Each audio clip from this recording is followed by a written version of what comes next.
성탄절 이브의 미증시 3대 지수는 1%대 상승을 보여주면서 강세를 보였습니다. 또 M7 종목들도 고루고루 상승세를 보여줬고요. 테슬라는 7% 넘는 급등세로 장을 마무리하기도 했습니다.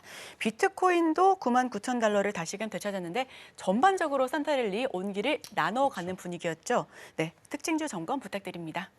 네, 일단 미증시가 얼마나 강했는지 수치와 지표로 좀 말씀을 드려보면 나스닥 기준으로 2000년입니다. 2000년 기준으로 24년 만에 역대 최대 크리스마스 기준으로 가장 큰 폭의 상승을 한 날이다. 이렇게 좀 보시면 될 것 같고요.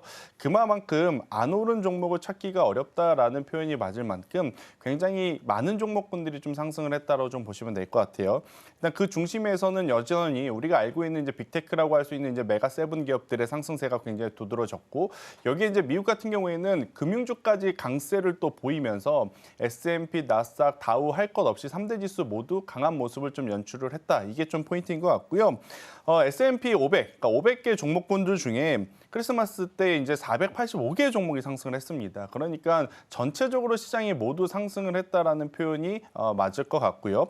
그리고 여기 이제 금융주 같은 경우에는 앞서서 이제 앵커님이 브리핑 때서 한번 이야기를 드렸지만 이 스트레스 테스트라는 거에 대해서 좀 반기를 들었죠. 아무래도 이제 스트레스 테스트가 뭐냐면 과거에 이제 리먼 브라더스 사태와 여러 가지 이제 이 경기에 대한 변동성을 겪은 미국 시장이 은행주들에게 일정 부분 수준의 현금을 좀 유지하라고 계속 강요를 합니다. 이제 그거를 스트레스 테스트라고 하는데 그게 지금 너무 과하다라는 이야기에 이제 반기를 좀 들었기 때문에 그로 인해서 규제가 완화된다라고 하면 당연히 금융주들도 한번 여기서 더 올라갈 수 있는 모멘텀으로 작용이 되지 않겠는가라는 투심이 올리면서 빅테크와 함께 금융주가 어제 이제 강세, 동반 강세를 좀 보이면서 지수 전체를 이끌었다라고 좀 설명드리도록 하겠습니다.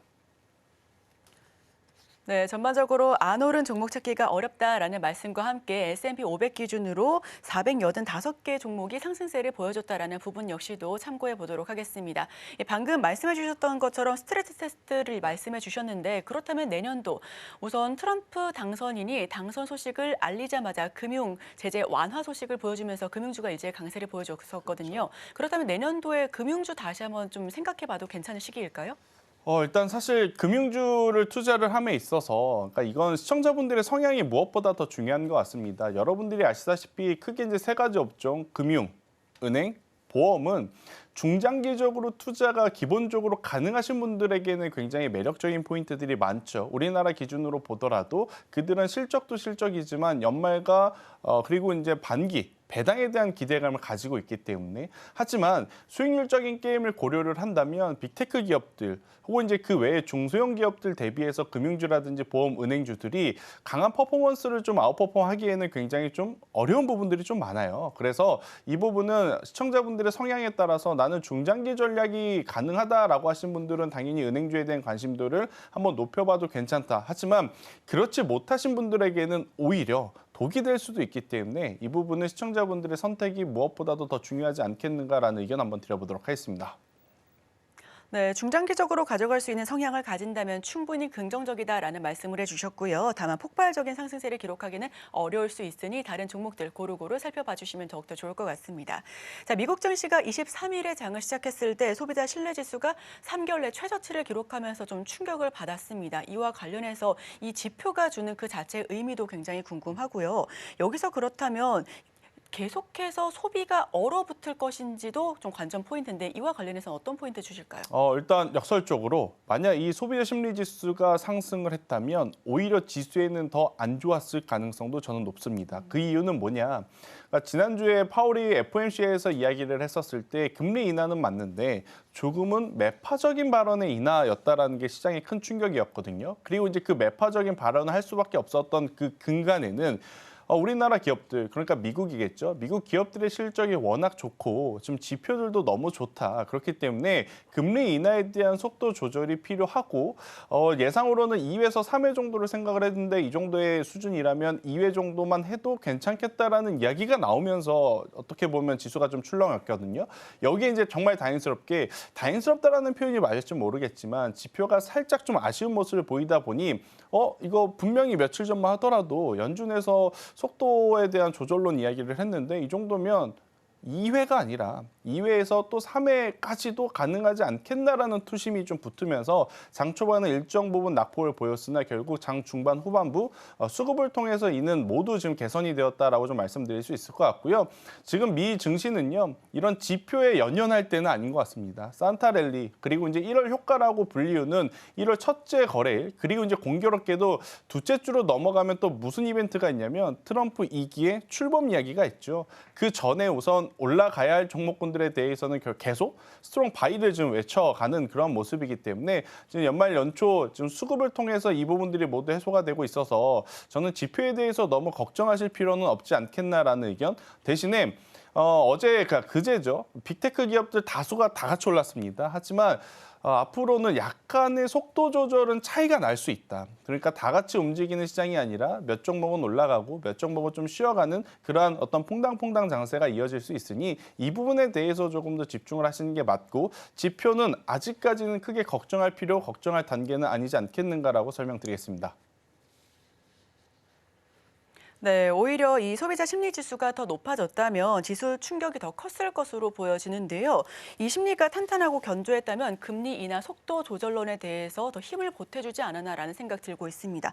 오히려 우리 본부장님께서는 지표 자체는 걱정을 좀 덜어내도 괜찮다라는 말씀을 해주셨는데, 자, 트럼프 당선인이 꾸준히 자국을 보호하기 위한 정책들과 발언을 강하게 내비치고 있습니다. 뭐 파나마 운하만 해도 그렇고요. 그린란드 매입도 그렇고 국방비 증감도 그렇고 전반적으로 세기를 받고 있는 분위기인데, 이런 상황 속에서 긍정적인 측면과 부정적인 측면을 모두 고려를 해봐야 될 것 같습니다. 어떤 부분부터 체크를 해볼까요?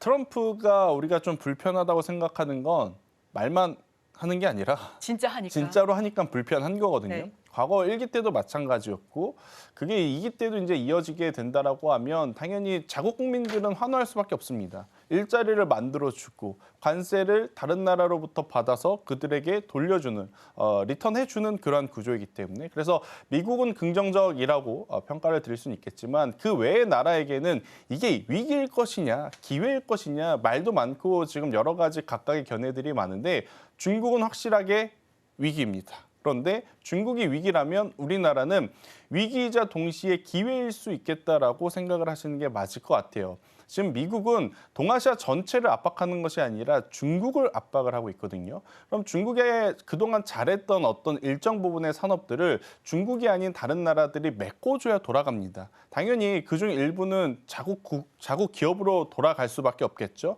하지만 자국 기업이 모든 것을 해결할 수 없는 분야들이 있죠. 대표적으로 지금 조선이 왜 강하죠? 중국을 압박을 하면서 그걸 미국으로 가져와서 할 수 있겠느냐? 할 수 없습니다.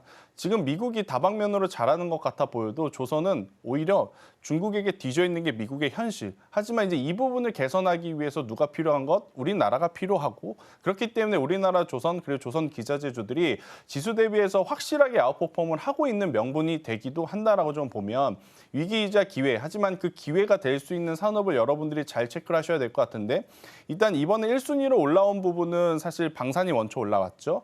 그리고 이제 두 번째로는 조선이 따라 올라가고 있는 상황. 그리고 이제 세 번째 같은 경우에는 보조금을 받느냐 아니면 IRA 혜택을 계속해서 받느냐 안 받느냐 지금 말도 많고 탈도 많은 반도체일 가능성이 높은데 반도체는 기술력으로 그 부분을 개선을 해주고 있습니다. 삼성전자는 기술력이 좀 부족하지만 SK하이닉스가 확실하게 기술력을 좀 선보이면서 미국 시장 내에서 돋보이고 있는 상황. 그렇기 때문에 저는 이러한 이슈에 대해서 우리나라는 기회로 인식을 하는 게 맞을 것 같고요.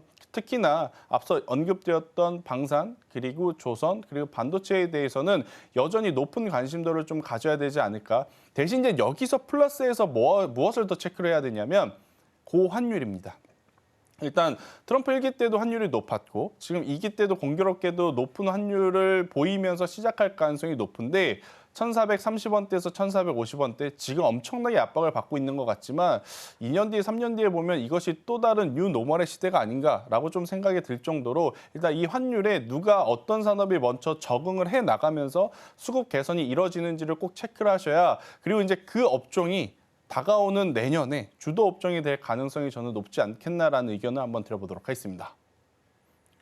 네, 우선 세 가지 섹터를 살펴봤습니다. 방산과 조선, 반도체 쪽 이야기를 나눠봤는데요. 여기서 추가적으로 반도체와 관련해서 한번 질문을 더 드려보도록 하겠습니다. 우선 얼마 전에 독이든 사과다라는 그런 주제로 앵커 브리핑을 진행했었는데 이게 그냥 받는 게 아니고 여기서 영업이익을 또 나눠 가져야 되고 또 미국 쪽에서 언제든지 원한다면 반도체 시설 방문도 할 수가 있고 여러 가지로 참 아쉬운 측면도 많은 부분이었는데 이걸 그대로 받는 게 더 유리한 건지 아니면 중장기적으로는 참 이게 계속해서 발목을 잡는 부분인지 궁금하신 분들 많으실 것 같습니다. 네, 우리나라는 선택권이 없습니다. 선택권이었군요. 네, 일단 받아야 됩니다. 만약에 여기서 받지 않는다면 지금 당장 부러지거든요. 그래서 어떻게 보면 좀 아쉬운 속상한 부분이긴 하나 일단 계속해서 좋은 이야기를 이끌어내려면 결국 여기서 무엇이 필요하냐면 기술 격차에서 선두 자리에 앞서 있으면 됩니다. 그러니까 미국이 TSMC가 그렇게 속상하고 골치 아프고 여러 가지 말도 많고 구설수가 많아도 같이 갈 수밖에 없는 게 TSMC를 대체할 기업이 없거든요. 그 부분이 좀 아쉽죠. 만약 삼성전자가 엄청나게 좋은 기술력을 보이면서 시장의 점유율을 가져왔다면 TSMC보다 오히려 삼성전자에게 더 높은 기회가 있었을 수도 있는데 그러지 못한 것이 지금 현실. 지금 반도체 마찬가지입니다. 우리나라 기업들을 배제하지 못할 가능성이 높은 이유는 뭐냐면 SK 하이닉스 없으면 지금 HBM의 수요가 이렇게 높은 상황, AI와 데이터 센터가 이렇게 많이 필요한 상황에서 공급할 수 있는 기업 찾기가 굉장히 어렵습니다. 그래서 조건에 대해서는 말도 많을 수밖에 없어요. 하지만 이것을 모두 개선하기 위해서는 우리나라 기업들이 초격차 기술에서 우위에 있으면 저는 충분히 괜찮다라는 의견. 그런데 이제 이 기술력을 보이려면 미국에서의 지원도 필요한데 저는 우리나라에서 조금 정부 정책상 반도체 산업에 과감한 투자가 더 이루어져야 되지 않을까라는 아쉬움이 좀 있어요. 그렇기 때문에 조금은 아쉬움은 있어도 우리나라 기업들이 현재 보여준 기술력을 토대로 본다면 그렇게까지 미치는 장사는 아닐 수 있다는 의견 한번 드려보도록 하겠습니다. 지금 바로 구독을 눌러보세요. 실시간 경제 뉴스, 투자 전문가들의 다양한 시황과 정확한 분석, 또 알찬 투자 정보까지 신뢰할 수 있는 저희 서울경제TV와 함께하세요.